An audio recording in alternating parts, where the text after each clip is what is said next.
Kasongo yeye Mombali nanga Kasongo mbona wewe Songa libala oh yeye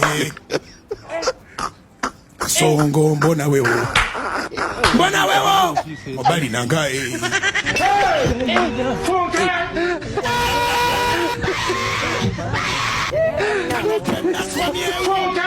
Atali ya mama yake kama naye Eba nange Katonda wamanyi Katonda waki akawumbika embo Friday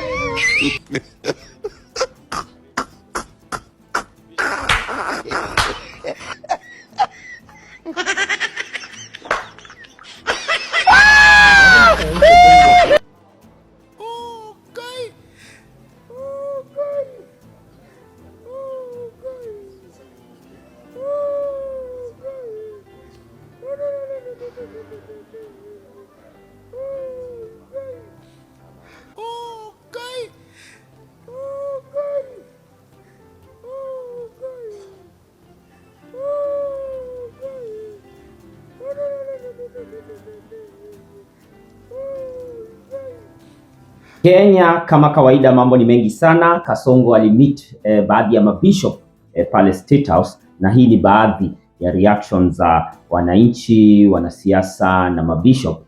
Na before niweze kuwekea hizi video, kama ni mara yako ya kwanza kabisa kufika hapa siku ya leo, please nakuomba uweze kusubscribe, like and share ili napoenda kuwekea video kama hizi za kisiasa unakuwa kwanza kabisa kukopi na kupata uhondo wa siasa zetu nchini Kenya, Afrika na dunia nzima bila kuegemea side yote ukabila, siasa wala dini. Wacha tuanze na reaction ya Pastor Ng'ang'a baada ya kukataa ile invitation ya pale State House. Nimeona watu wameniambia nimetumiwa barua ati tunaenda kufanya maandamano ya maombi ya mabishop. Well, stop your nonsense. Don't send me those nonsense. Mind your own business. Ati wameniletea barua ati tunaenda kuungana maombi zote. Kila siku mimi nawaitaka mlikuja. Don't call me. Don't call me. Mind your own business. Sasa mshajichafua huko. Saa hizi ndio mnakumbuka kuna Mungu. Saa hizi ndio mnakumbuka tunaweza tukaomba Mungu. Usiniletee barua hizo mimi. I'm not of your class. I'm not with you. Nyinyi ndio mlienda State House mkakula chakula huko. Uliniona huko. Funga mdomo yako. Mliniona mkikula huko State House. Shut up. Mimi si dika yako, Mlikula wenyewe. Kule mlikula mwende mkafunge. Mkikula mimi nilikuwa nimetoka siku hiyo mkikula mimi nilikuwa nimetoka Jerusalem siku 3 na sikukula chakula. Nikifika hapa ndio niliwaona mko State House mkitabiri. Sasa leo hii mtaka kwenda kuomba edeni vile vile mlikula.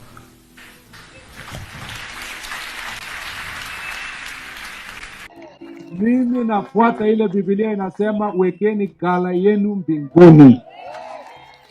Penye hakuna huko, hakuna rats, hakuna weevils, hakuna kitu itakula, it will be safe. Kasongo yeye Mombali nanga I am putting my treasure in heaven where it matters most. So hata wale wa makanisa mengine wenye wamesoma Biblia nusu na wanafikiria kwamba tunatoa pesa tuwatolee, nataka niwaambie kutoka Meru hapa ya kwamba sitoleangi pesa pastor yoyote ama bishop yoyote. Nikitoa pesa yangu namtolea Mwenyezi Mungu. Na mwenye anataka kurudisha pesa yenye nimetoa aende arudishie Mungu. Asiweze kurudishia mimi. Na unakuja kupeana milioni 5 baada ya kutukana kanisa. That is stupid. Uwezi kuja utukane hii, utukane, alafu kesho unakuja utuambie shikeni hii. Kwani sisi ni watoto? We are not children. Sasa lakini mtu akija amechukua milioni 5, anatuambia mimi nakuja kuwapa pesa hizi, na wakati anaposema milioni 5, watu ambao wako kwa kanisa kama 700 wamelala njaa. Si ndio? Watu wamelala na yeye anakuja na milioni 5 anatupatia. Ya nini? Ni ya nini? Situkae bila. Kama unataka kutupatia kuja utupatie. Kama angekuja na unga labda tungesema tutakula, lakini kuja tu kusema mimi apatia milioni 5. Habari zenu? Ndio pendi? No, hatupeni kazi. Why would you form a committee of 10 people to fix a leaking roof? Which country are we? What are we saying as a nation? It shows to the incompetence of CS Murkomen. Because if he will form a committee to fix a leaking roof, what will happen to roads that have stalled in Nandi? He will form a whole African Union or United Nations to come and fix the roads in Nandi. Because if he cannot fix a leaking roof, if it's to fix, I can imagine, what about the stalled roads in Kenya? So that is the incompetence I wanted to call out on the floor of the House. And it is very unfortunate that because of other dynamics, he captured the House to suit to his feet. Because even he was making sniping remarks.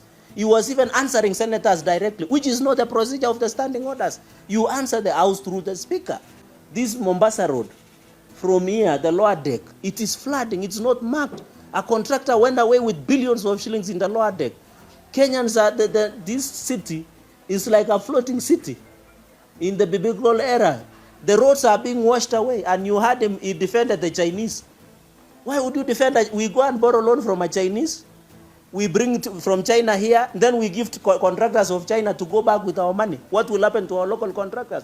And that is why I'm coming up with a legislation called Public Procurement and Disposal Act to amend, to say that all contracts below 2 billion exclusively to local contractors, which are Kenyans. And number 2, all contracts below 200 million should be given to youth and special interest group. And I've shared it is with the legislative services. I know it will be gazetted, and I'll share with this. Of course, the small matter of the leaking roofs in KQ, and also disembarking of passengers. You know, now people are being rained on at JKIA. You disembark 50 meters from the veranda, and you get rained on. You can imagine if they are disabled or people who are expectant, people who are, and other children, people who are sick, you can imagine the inconvenience. Why would he donate to Mangu High School a plane which is still new? And this plane, if you look at this plane, why would you donate a plane that is worth $100 million to a school? You donate toys. What do you expect a high school child to do with a plane? And this plane is still new. That plane, according to the valuation, is $100 million. And it could have generated around $600,000. I've done my homework very well. That's why they feared me speaking at the floor of the House. Some people could have gone for long call and short call combined. Was the aircraft? Because we wanted to see the value report. These are serious issues. I am not personal. Kisumu does not even have a sewerage, Kisumu International Airport. And you know, Kerenga, by the way, is very interesting because it's the only airport in Africa and in the world where you get stuck. Have you guys seen a plane which gets stuck? And it is the only plane where you board while wearing a gumboot.